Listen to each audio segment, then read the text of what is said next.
Жили-были старик да старуха, у них была дочка Аленушка да сынок Иванушка.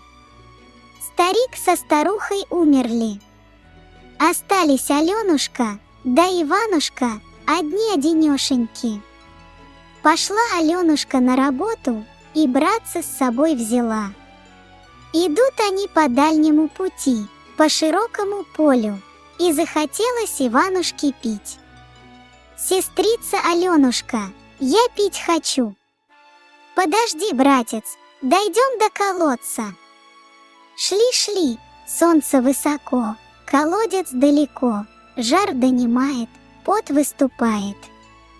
Стоит коровья копытца, полно водицы. «Сестрица Аленушка, хлебну я из копытца». «Не пей, братец, теленочком станешь». Братец послушался, пошли дальше. Солнце высоко, колодец далеко, жар донимает, пот выступает. Стоит лошадиная копытца, полно водицы. «Сестрица Аленушка, напьюсь я из копытца». «Не пей, братец, жеребеночком станешь». Вздохнул Иванушка, опять пошли дальше. Идут, солнце высоко, колодец далеко, жар донимает, пот выступает. Стоит козья копытца, полно водицы. Иванушка говорит: «Сестрица Аленушка, мочи нет, напьюсь я из копытца». «Не пей, братец, козленочком станешь». Не послушался Иванушка и напился из козьего копытца. Напился и стал козленочком. Зовет Аленушка братца, а вместо Иванушки бежит за ней беленький козленочек. Залилась Аленушка слезами, села на стажок, плачет, а козленочек возле нее скачет. В ту пору ехал мимо купец. «О чем, красная девица, плачешь?» Рассказала ему Аленушка про свою беду. Купец ей и говорит: «Поди за меня замуж. Я тебя наряжу в злато-серебро, и козленочек будет жить с нами». Аленушка подумала и пошла за купца замуж. Стали они жить-поживать, и козленочек с ними живет, ест, пьет с Аленушкой из одной чашки. Один раз купца не было дома. Откуда ни возьмись приходит ведьма. Стала под Аленушкино окошко и ласково начала звать ее купаться на реку. Привела ведьма Аленушку на реку. Кинулась на нее, привязала Аленушке на шею камень и бросила ее в воду. А сама оборотилась Аленушкой, нарядилась в ее платье и пришла в ее хоромы. Никто ведьму не распознал. Одному козленочку все было ведомо. Повесил он голову, не пьет, не ест. Утром и вечером ходит по бережку около воды и зовет: «Аленушка, сестрица моя, выплынь, выплынь на бережок». Узнала об этом ведьма, стала просить мужа: «Зарежь да зарежь козленка». Купцу жалко было козленочка, привык он к нему, а ведьма так пристает, так упрашивает. Делать нечего, купец согласился. «Ну, зарежь его». Велела ведьма разложить костры высокие, греть котлы чугунные, точить ножи булатные.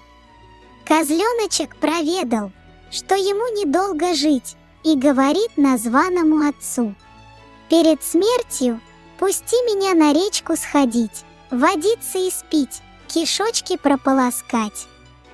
«Ну, сходи». Побежал козленочек на речку, стал на берегу и жалобно закричал: «Аленушка, сестрица моя, выплынь, выплынь на бережок». Костры горят высокие. Котлы кипят чугунные, ножи точат булатные, хотят меня зарезать.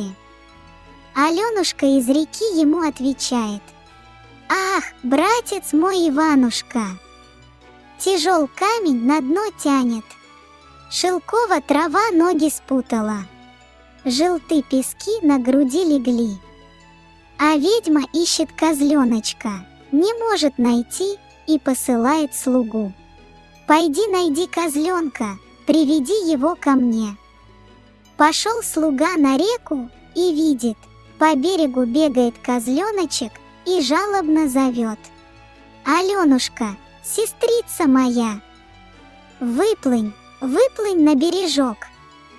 Костры горят высокие, котлы кипят чугунные, ножи точат булатные, хотят меня зарезать». А из реки ему отвечают: «Ах, братец мой Иванушка, тяжел камень на дно тянет, шелкова трава ноги спутала, желты пески на груди легли».